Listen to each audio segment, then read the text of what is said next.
Biar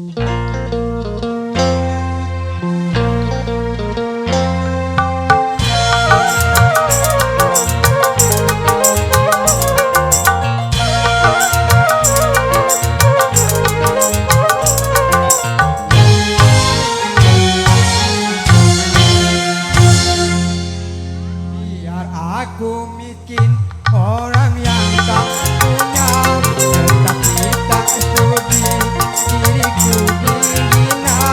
Kehormatan diriku lebih utama di atas cinta. Bagaimana menentukan kau lebih berharga?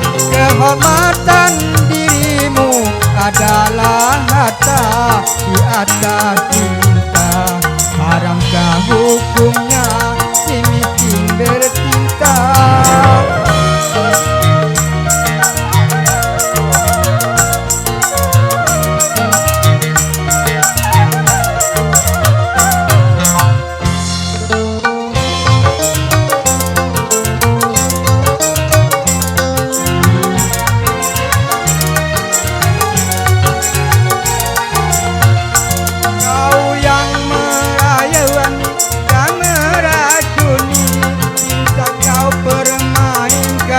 Penuh dirahi,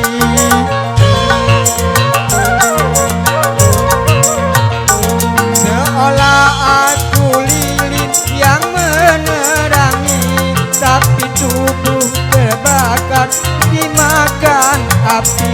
Kau rendahkan diriku tega memaki. Biar aku miskin orang yang tak punya, tetapi tak sudi diriku dihina. Kehormatan diriku lebih utama di atas cinta. Haramkah hukumnya semakin bercinta?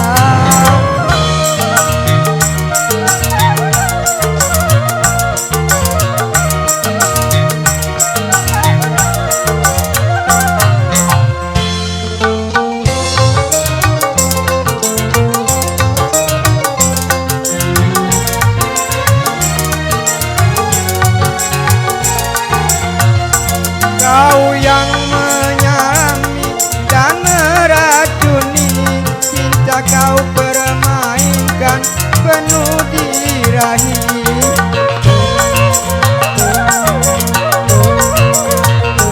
Seolah aku lilin yang menerangi, tapi tubuh terbakar dimakan api.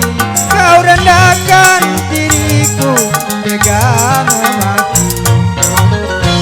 Biar aku miskin orang yang tak punya, tetapi tak sudi diriku dihina. Kehormatan diriku lebih utama di atas cinta. Haramkah hukumnya si miskin bercinta? Terima kasih. Aduh, adek, salaman dulu, kadusip. Supaya kau tuh gagah, sini dek salaman. Salim situ. Coba.